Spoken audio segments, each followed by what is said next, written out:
Dr. Grazyna. When Elizabeth came to my lecture 3 years ago, she could hardly walk.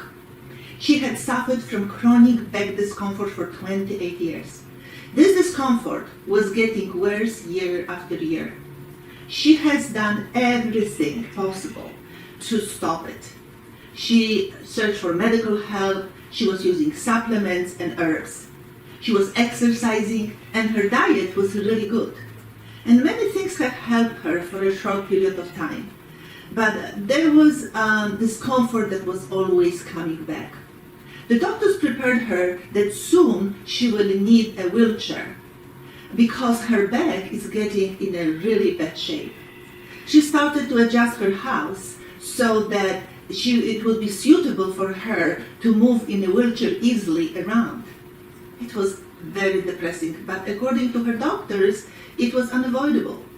Then she met us, and we explained to her how we could help her, and she started to work with us. It took her a year to see some result.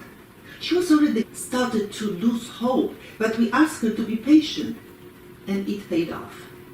Today, she's discomfort-free. No need for a wheelchair. And as side effect, she has some amazing benefits, like skin tone improved, it is hydrated without needing moisturizers, and it is much more toned. She had also problems with her gums, and this was solved as well, and this was such a big surprise for her. Her nails became thicker, and her hair became so much stronger. She totally transformed. Subscribe to our channel if you would like to get some more inspiration how to reverse your aging process, or write more in the comment section. Thank you.